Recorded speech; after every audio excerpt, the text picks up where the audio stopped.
Boa noite, gente. Boa tarde.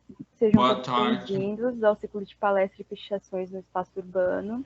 Esse evento é uma colaboração do projeto Diálogos em Artes Visuais, vinculado ao Instituto de Letras e Artes da Universidade Federal de Rio Grande, a FURG, e ao Liberis Studium, que é o Laboratório de Arqueologia do Capitalismo, também da FURG.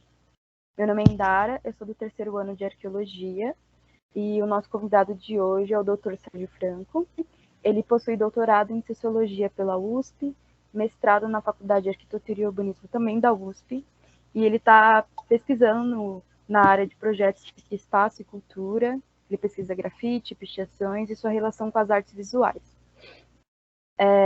Esse é o nosso terceiro dia de palestra, o primeiro e o segundo dia estão disponíveis pelo YouTube, depois a gente vai deixar esse dia também disponível lá no YouTube. Depois de 30 minutos das palestras, a gente vai deixar a lista de presença para todo mundo preencher e depois tirar o certificado, tá?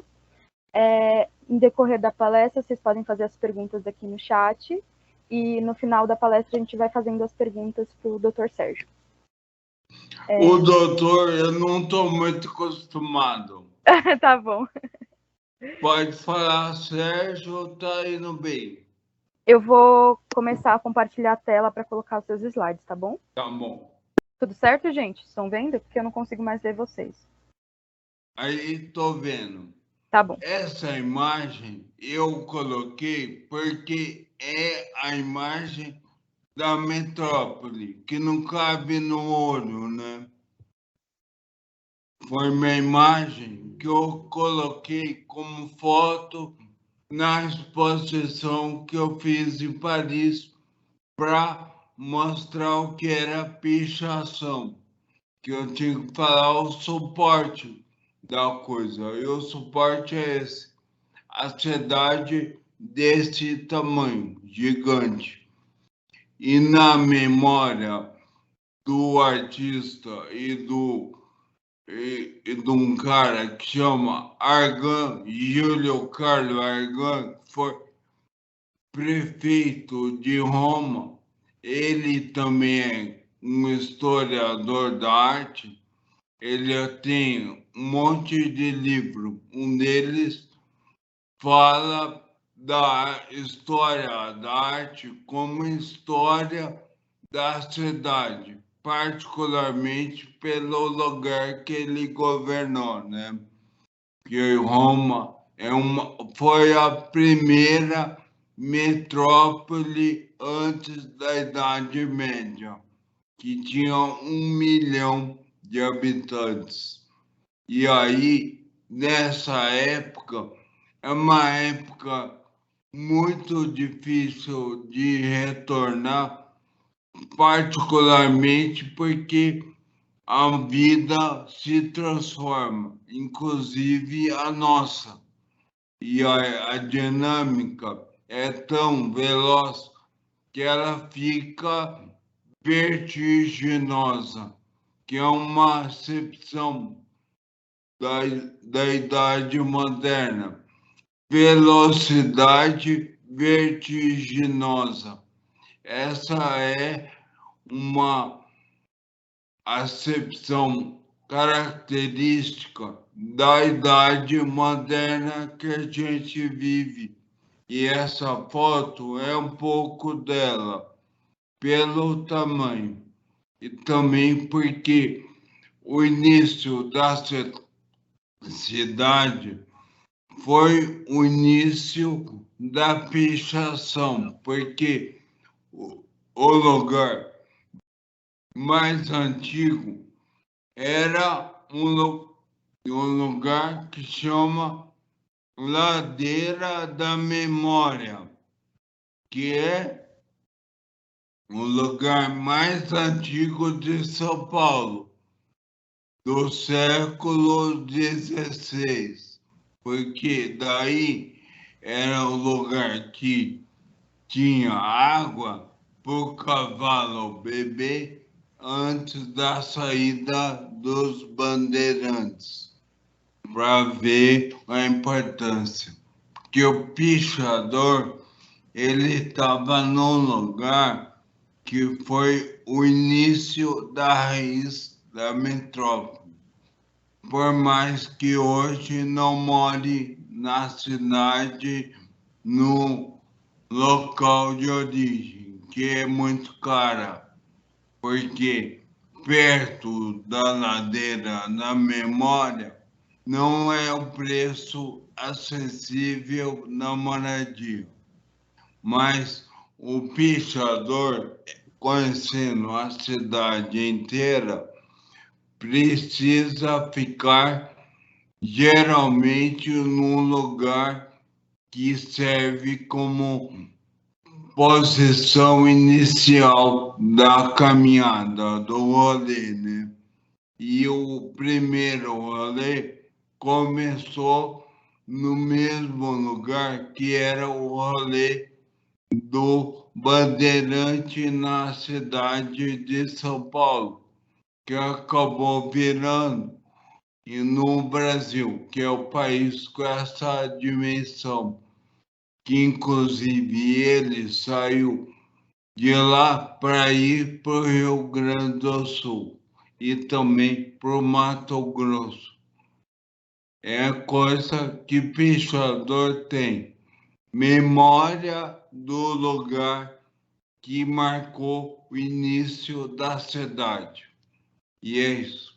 E essa foto é uma foto do tamanho que ficou hoje. E um tamanho que impediu a maioria das pessoas de circular pelo tamanho que a cidade tem.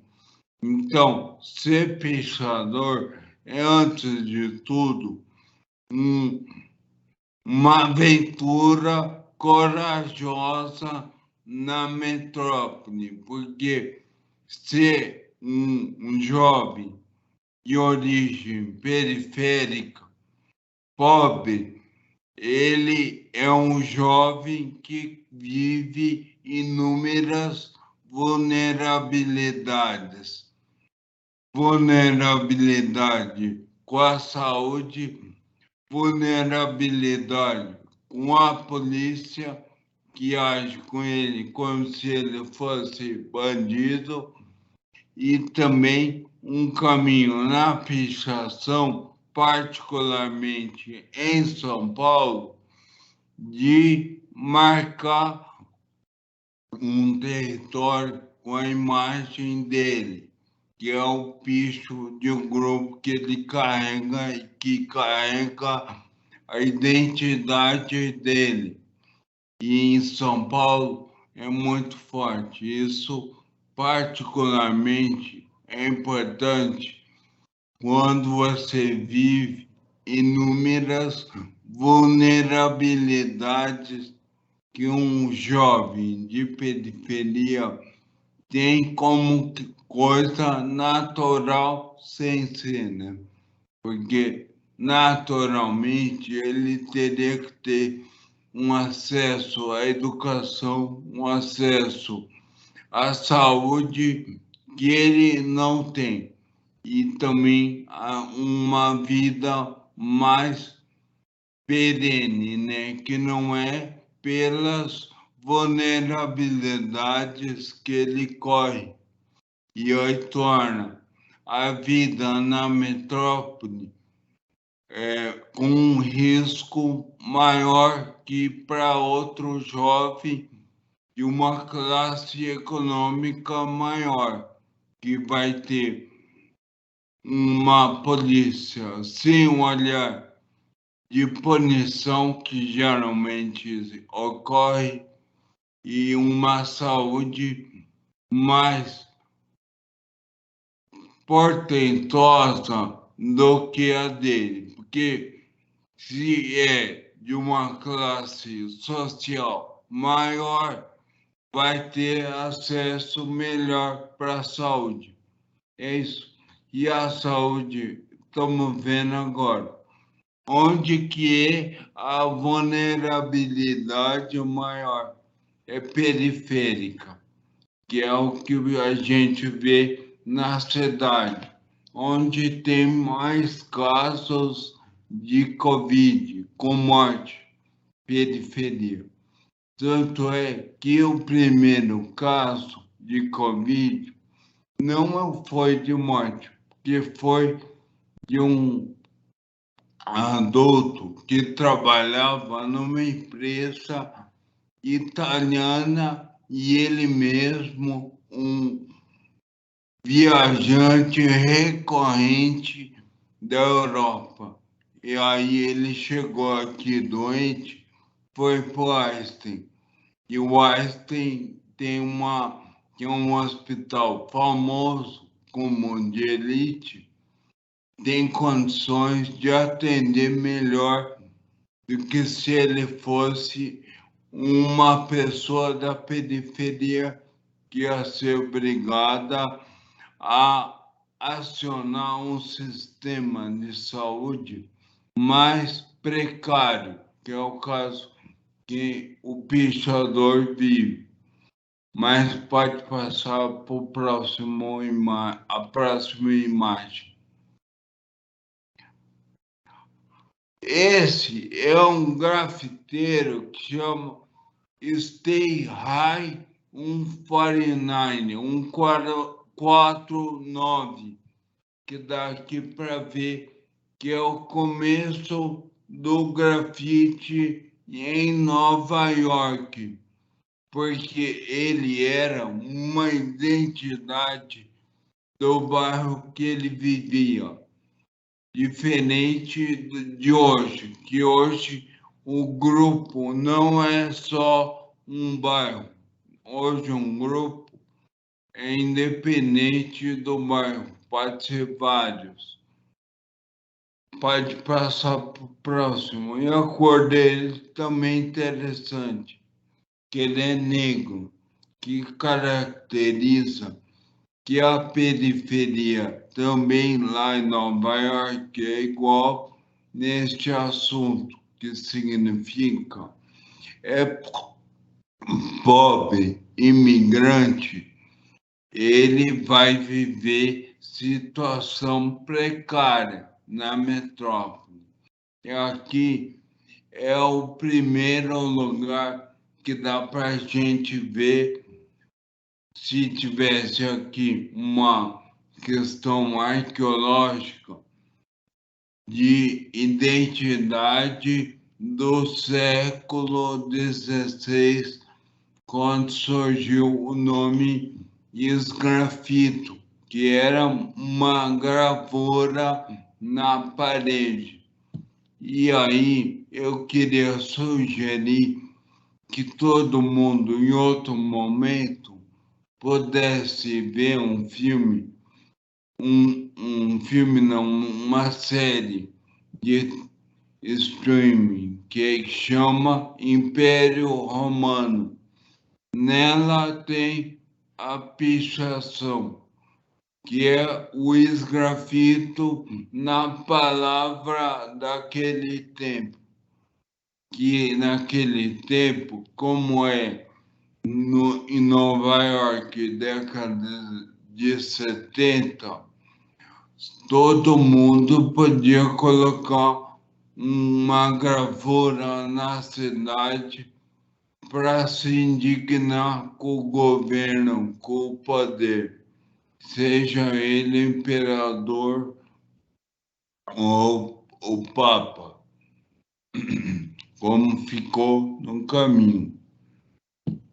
E esse aqui é uma casa na Suíça, num vale que tem nas montanhas, que chama Engadine, que é um vale onde tem gente da elite hoje, que é um vale onde fica Samoritz, que é um local que tem hotel de inverno para elite de classe média europeia, onde ela vai esquiar e também ter a vida de conforto que antes não existia, particularmente nesta foto, porque aqui o grafite é para da identidade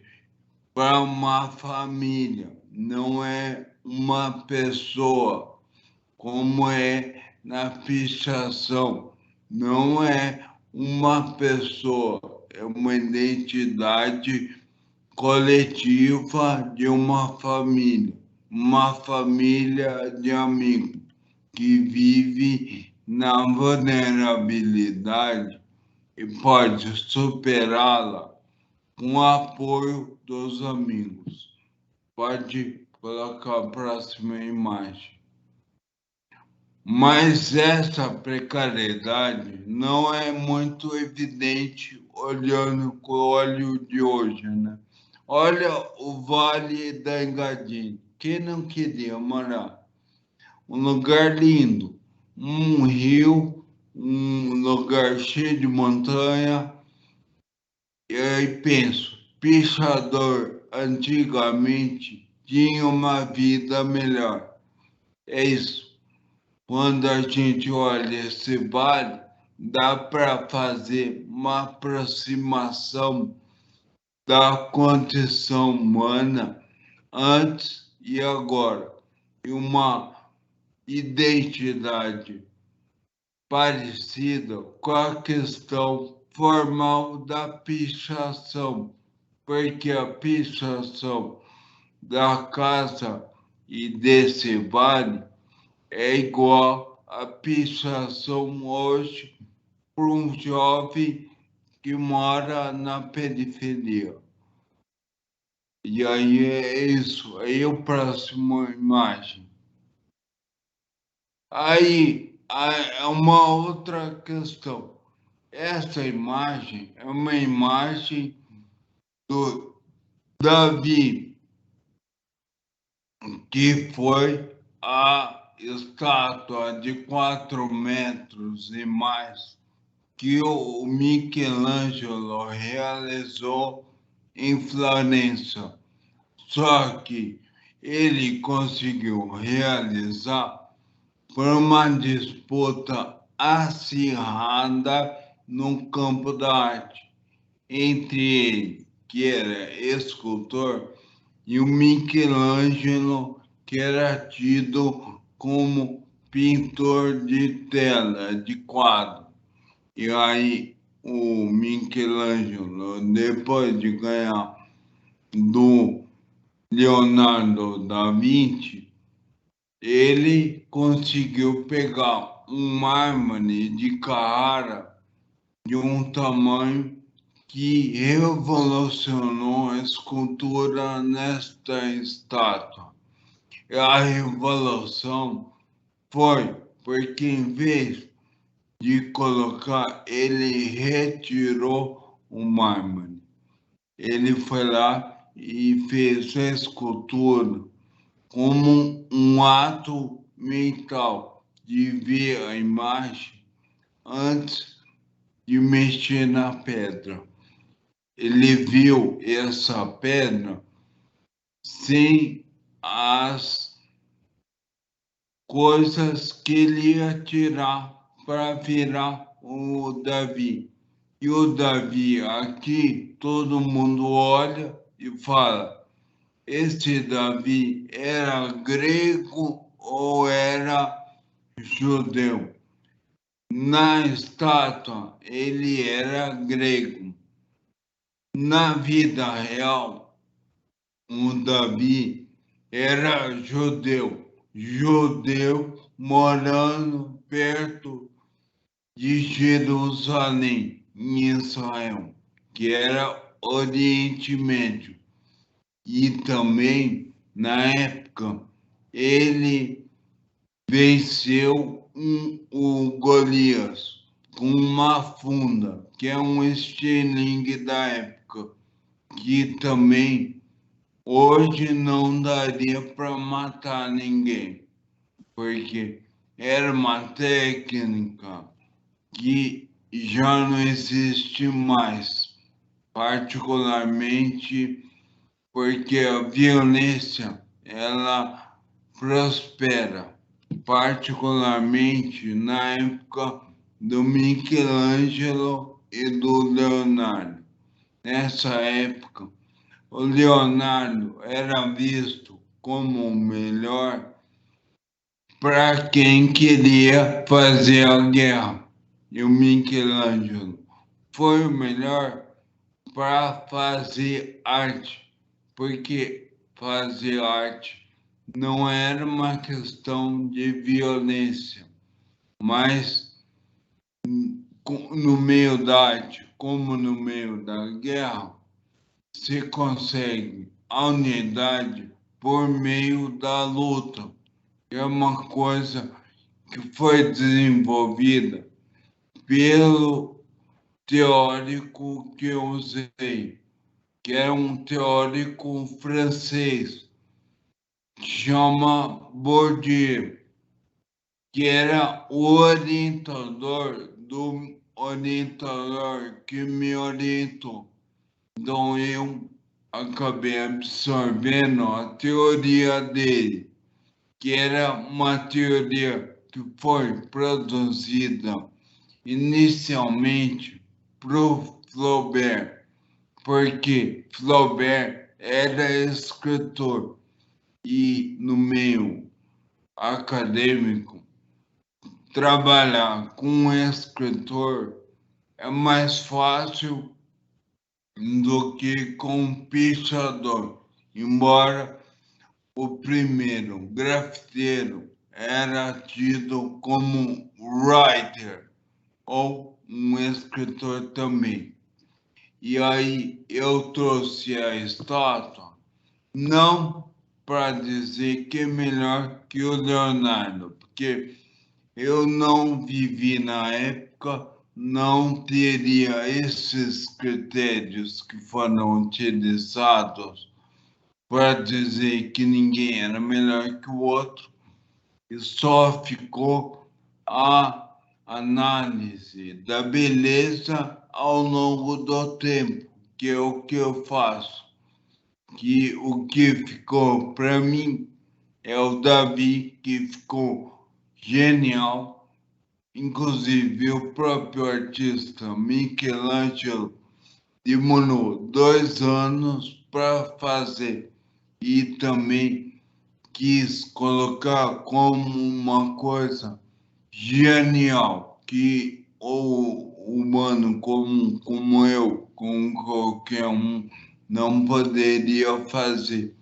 E o jeito que ele teve para falar que era genial foi esconder a técnica do público. Então, ninguém viu o que o Michelangelo fez, só viu quando a estátua ficou pronta, como estamos aqui vendo nessa foto. E esse é o Michelangelo, que o Leonardo da Vinci criticava, falando que a alma de leite que ele teve borrifou pó de mármore, eu não sei, o que eu achei bem. Se fosse eu ia gostar. Embora, como bebê, ninguém analisa isso, né? Só quer o leite. Mas quem ainda quiser que olhe para ver se foi o pó de mármore que fez o que o Michelangelo fez, que eu acho que não. E particularmente tanto o Michelangelo como o Leonardo da Vinci falavam que o desenho é coisa mental, não é só olhar e fazer. É uma imagem que se compõe na imaginação da mente, que é o que o Michelangelo fez. E tanto é que faltou um arqueólogo que na época não teve, que hoje já rola, fazendo o Davi de outro jeito, inclusive com cabelo diferente. porque hoje a identidade do Davi não é só essa estátua, é também a Bíblia, que mostra um outro personagem para imaginar. Então é isso. E aí, próxima imagem para falar. E a Querelle. A questão da Querelle é como se colocasse essas questões que eu estou falando, mas é uma questão de problematização da época. A Querelle é a problematização que houve entre a arte do Leonardo da Vinci e a arte do Michelangelo, onde o Michelangelo foi tido como melhor para poder pegar um mármore no tamanho que ele pegou para fazer Davi. Tanto é que hoje, se eu buscar uma pedra desse tamanho, eu não vou encontrar, a não ser que tenha surgido uma pedra nova e um conhecimento melhor de mapeamento de onde está o mármore de Carrara no mundo. Mas, na época, foi uma disputa entre os dois, que virou, inclusive, a Capela Sistina, que é onde o Michelangelo fez o teto. Melhor, eu não sei como faria. Eu provavelmente colocaria os dois para trabalhar junto, não entendo um melhor que o outro. Mas na época foi o Michelangelo tido como melhor, porque ele resolveu as questões numa tela que a gente vai ver na sequência. E aí eu queria ver. Sequência da Querelle. Da imagem que eu coloquei. Aí, é isso.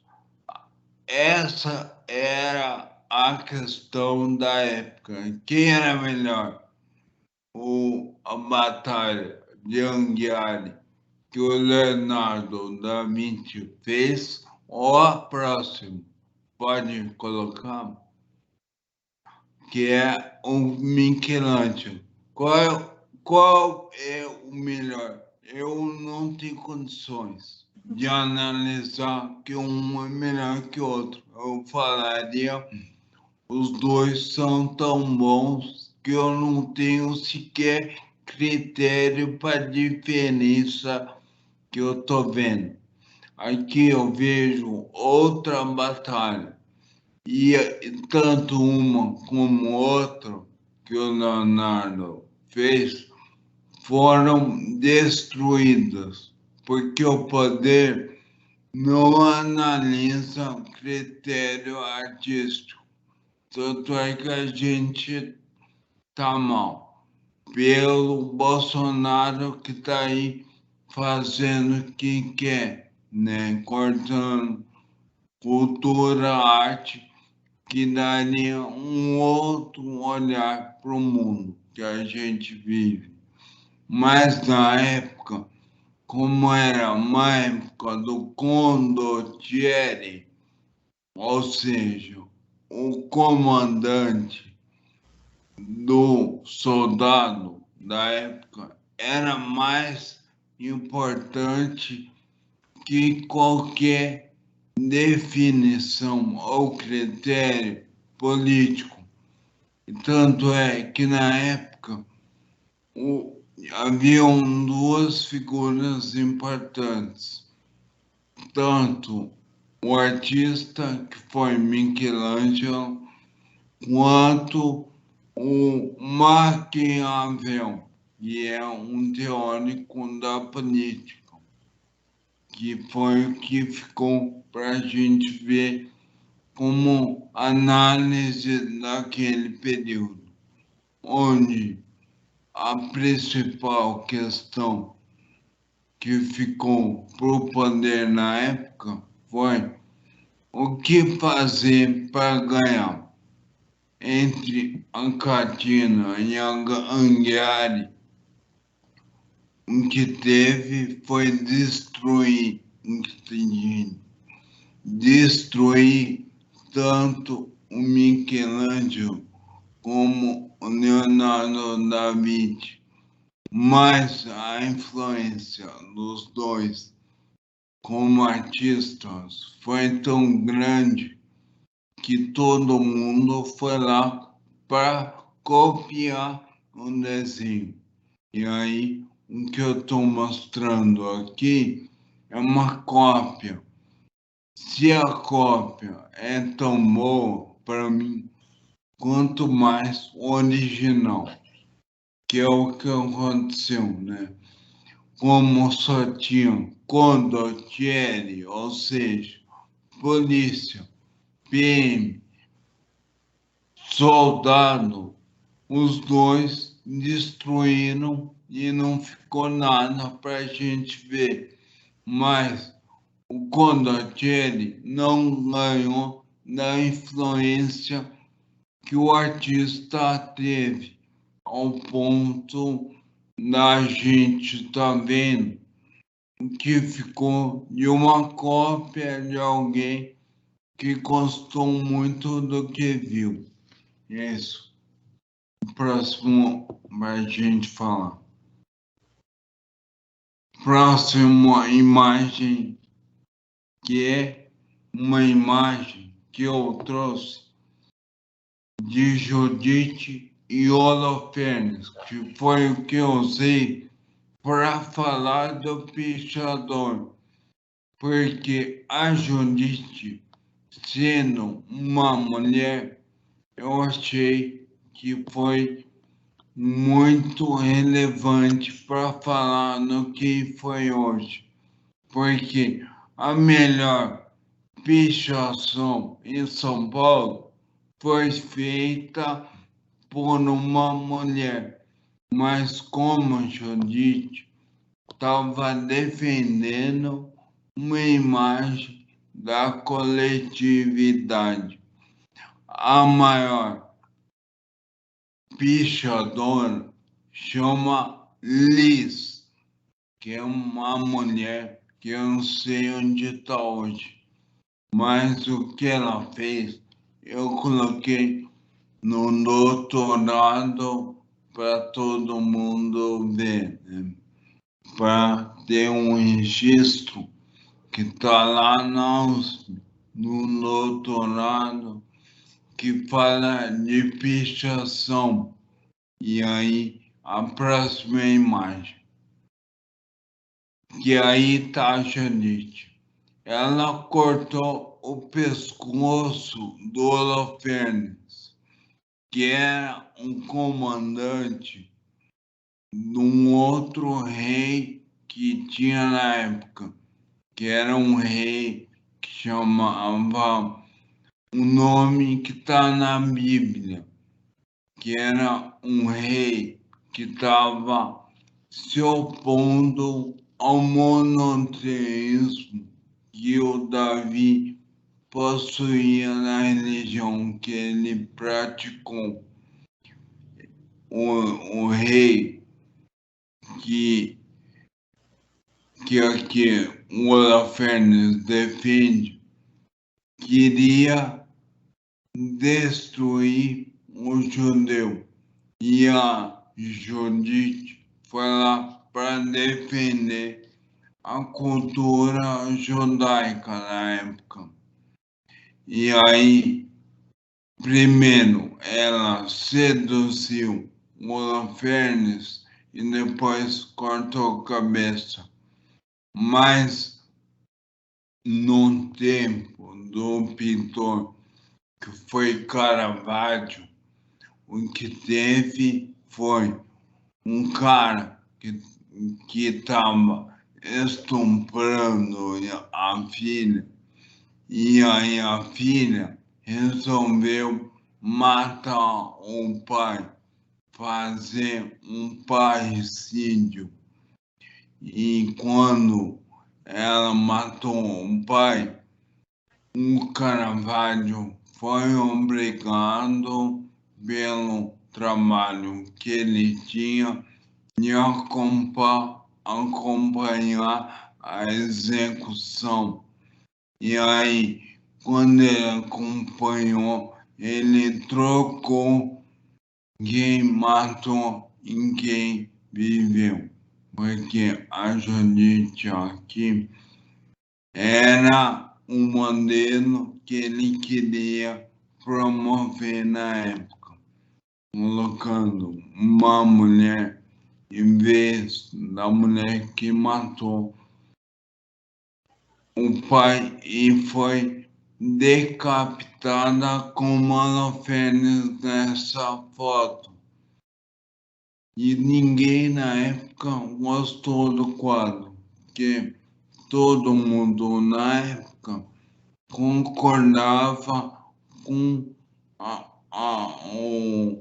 a sentença que a mulher, que era italiana, recebeu, que ela foi decapitada. Só que o Caravaggio, pela liberdade, escolheu colocar Judite como heroína, em vez de um papel masculino. E ela está defendendo um, uma coletividade, um grupo, que é o que acontece na pichação. E aí eu peguei a Liz como Judite, porque ela defendia pichação, um grupo precarizado que tinha deixado de ser marginal quando entrou na arte. E aí é isso. E eu fiquei feliz. Foi o que acontece no século XVI, quando foi feito o quadro, e hoje, quando eu fiz o doutorado, eu coloquei a imagem da pichação que ela fez. E aí todo mundo pode ir lá ver. E aí é uma questão que todo mundo pode analisar, tendo como comparação o que o Caravaggio fez com a Judite, com a realidade que ele enfrentou, que foi acompanhar uma execução de uma mulher que não mereceu o que foi feito com ela. Mas é com o olhar de hoje, né? Não é uma questão da época. Mas na arte, a liberdade garante um tempo mais elástico, garante inclusive que a gente saiba hoje de um outro olhar para a questão da mulher. E esse quadro é bom para mostrar que a ausência de uma igualdade gera uma morte. É isso, nesse quadro. E outra coisa que é o Caravaggio que faz é colocar uma outra mulher além da Judite, que é uma mulher que tem um rosto bem desenhado de vinco, porque é uma idosa que é pobre, não tem dinheiro para gastar com esses cremes que tenham a pretensão de colocar um rosto diferente do que ele é. E nesse passo, o Caravaggio, que é o pintor, ele elevou a arte popular com personagem popular. Não é mais rei nem rainha, é o povo que está na tela. E aqui no Caravaggio, isso é um povo, tanto a Judite quanto a mulher que foi lá para pegar a cabeça do Holofernes. Isso. E aí pode colocar a próxima imagem. Esse quadro é um quadro que serve para analisar a questão de gênero da mulher, não pelo compositor da imagem, que é um pintor do impressionismo que resolveu colocar uma identidade no rosto, dizendo que mulher era essa e não mais um rosto de uma deusa grega, como era antes para os outros pintores, onde a imagem não era mais uma imagem de uma pessoa passível de identidade. Aqui é uma imagem de identidade. E aí, na sequência, vai ter o que era essa mulher, Victorine. E ela era uma mulher que cedeu a imagem para o pintor, mas não teve o destino que teve o pintor. E ela, como modelo, não conseguiu ser a pintora que poderia, que foi chave, inclusive, para a posição que ocupou. Mas é isso. Eu falaria mais, porque elogio não falta. Cada mulher é única, né?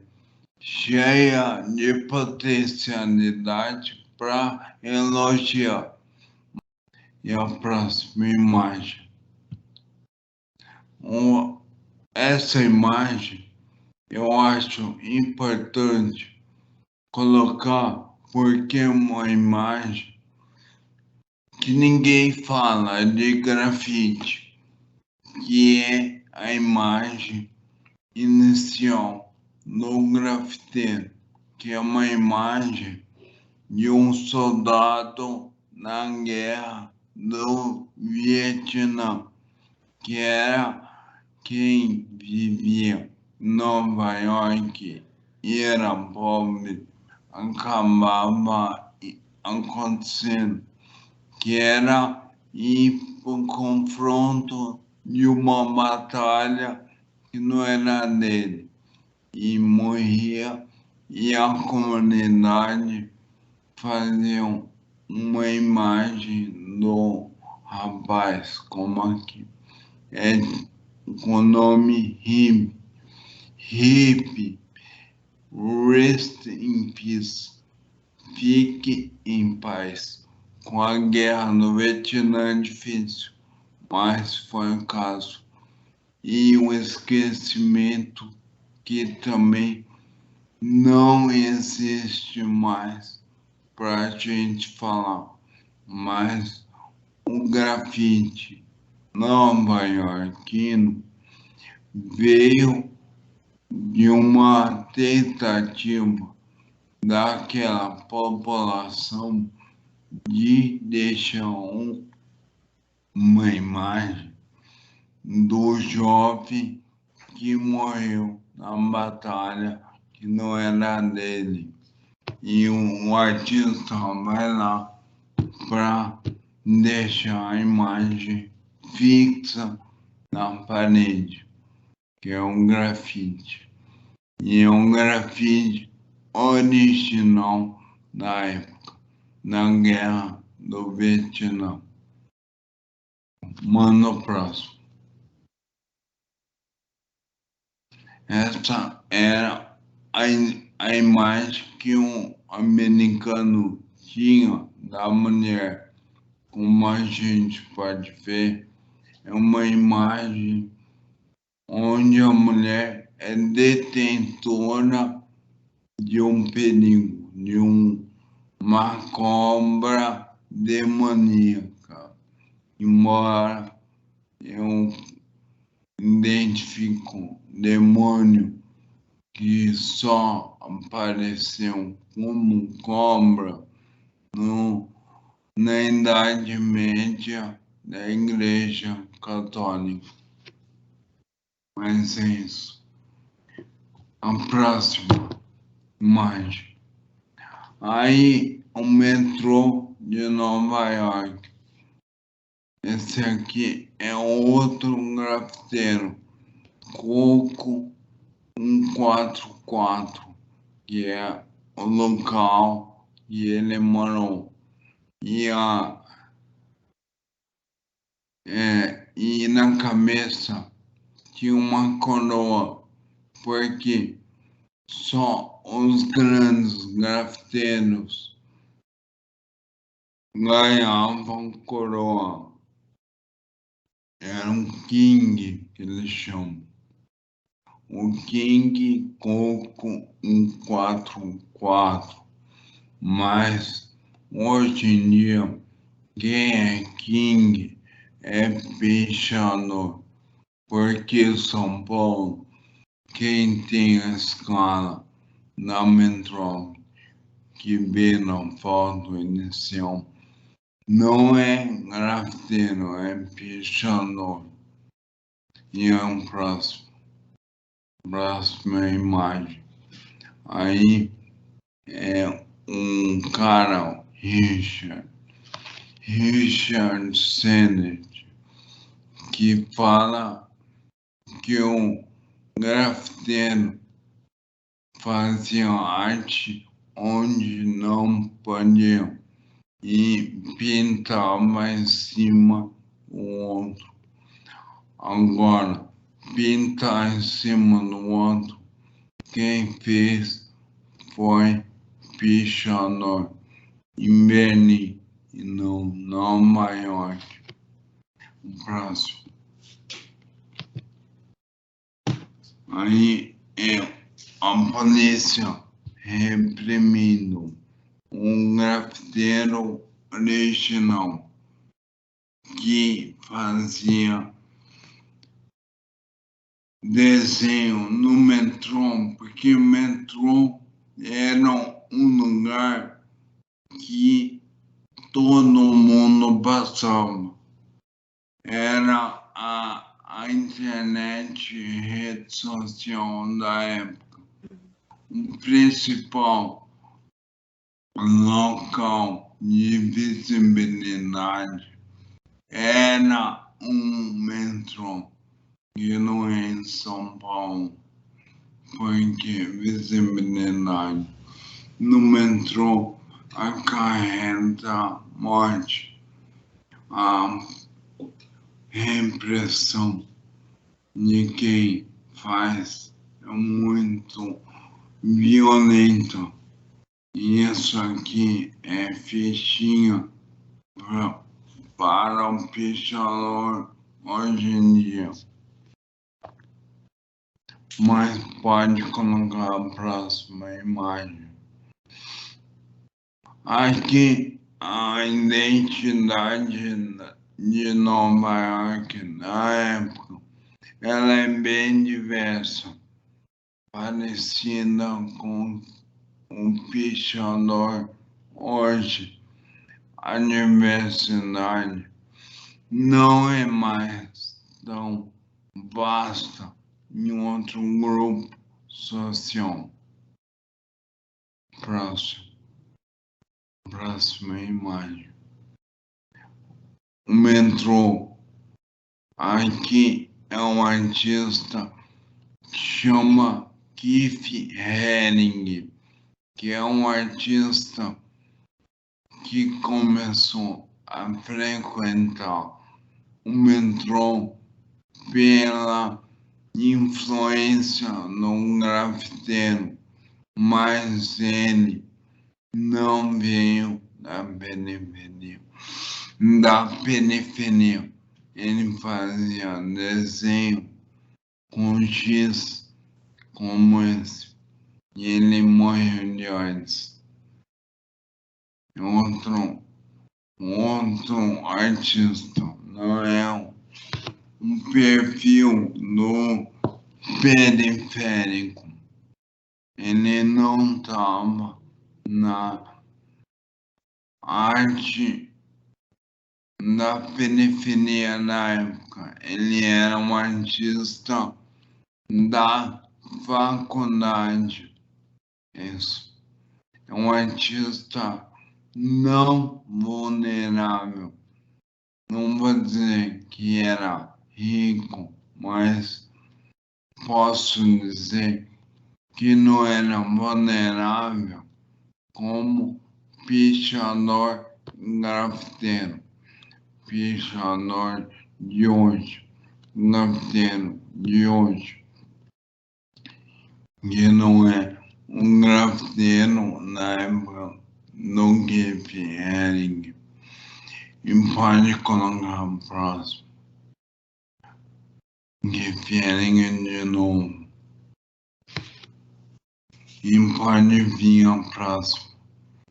Esse aqui é uma imagem em comemoração dos 100 anos da Comuna de Paris, mas a obra de arte que ficou não é essa.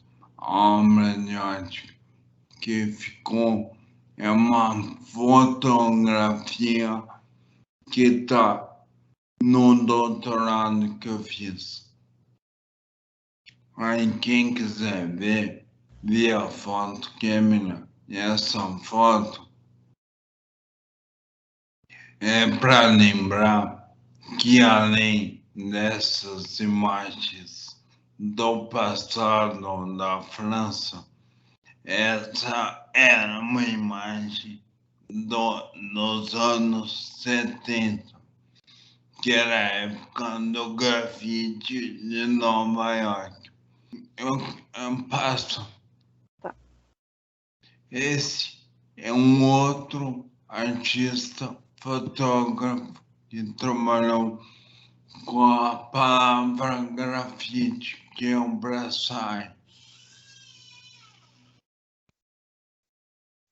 Aí, próximo é um escritor que chama Henry Miller, que foi um escritor que escreveu sobre grafite do braçai nos anos 30, que é outro grafite, que não é um grafite dos anos 70 de Nova York.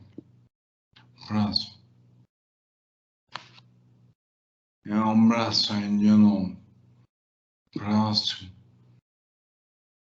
Esse é um artista que fez o quadro que é tido como quadro do início da pintura moderna, porque ele não pintou a parede, e a maior parte. Que também é um quadro que fala de um assassinato.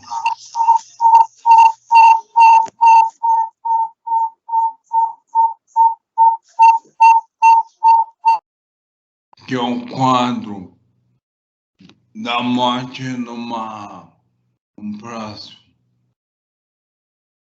Esse quadro, ele, embora fale melhor, não teve a revolução da ausência que a Charlotte Corday, que matou Marra porque ela era monarquista e o Marra era jacobino, era um revolucionário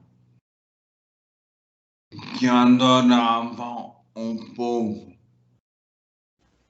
Essa parte é para todo mundo que se interessou ler um fundamento nessa sequência de imagem, que é a ideia de que a unidade do sistema se dá na luta ou na relação, se fosse Foucault, e a relação consolida o poder. Então, isso. E aí é para a gente entender por que um quadro histórico como o Nicholas Corday não foi tão importante quanto o quadro de ausência, a morte do mar, a ausência que evidencia uma potência revolucionária, que foi o quadro do mar. Próximo. Aí é um que eu fiz em Paris, que foi levar Pichonor para lá. E o Pichonor, em vez de mostrar um bicho num prédio de Paris, foi lá e levou uma vídeo arte. Próximo. Essa foto não foi para exposição, mas é uma foto de um artista fotógrafo que também registrou uma parte importante da metrópole, que é um lugar que foi pichado. Pode colocar a pergunta. Tá. Eu vou interromper aqui rapidinho o compartilhamento.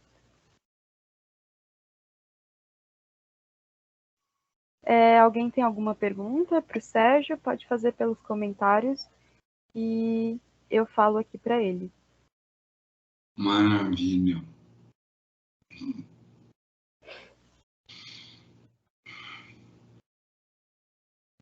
Aqui tem a primeira pergunta. Daria para pintar as mensagens nas paredes do Império Romano como percussores das pichações e grafites? Sim, inclusive o stream no Império Romano mostra isso. A pichação no Império contra o Imperador é uma pichação que não dá para ver porque foi destruída e a arqueologia não consegue reconstituir isso. Eu acho que no Império Romano a gente consegue ver pichação no streaming na Netflix que fala e filmam uma coisa que não dá para fazer hoje. Gente, para quem tiver mais interesse nas pesquisas do Sérgio, as teses de doutorado e mestrado dele estão disponíveis pelo canal da USP. A gente vai deixar o link pelo YouTube também, para se vocês quiserem dar uma olhada, dar uma lida no que o Sérgio falou durante a palestra. Quero agradecer a todo mundo que ficou até aqui. Muito obrigada pela presença e pela pergunta também. Agradecer ao Sérgio, muito obrigada por aceitar nosso convite, participar da nossa semana de palestra sobre pichações e grafites. E a gente vai deixar a gravação pelo YouTube também. Até a próxima semana. A gente vai disponibilizar o cronograma da próxima semana também pelo Instagram, então fique de olho por lá. Semana inteira também vai ter palestra. Se eu não me engano, de segunda a sábado, a gente vai ter algumas atividades, mas a gente vai disponibilizar tudo direitinho para vocês. Sérgio, quer falar alguma coisa? Não, isso. Eu Tá bom. agradeço por terem me aceitado nos limites da saúde que eu tenho. Tá bom. Muito obrigada, gente. Boa noite a todos. Eu vou parar a gravação aqui, tá?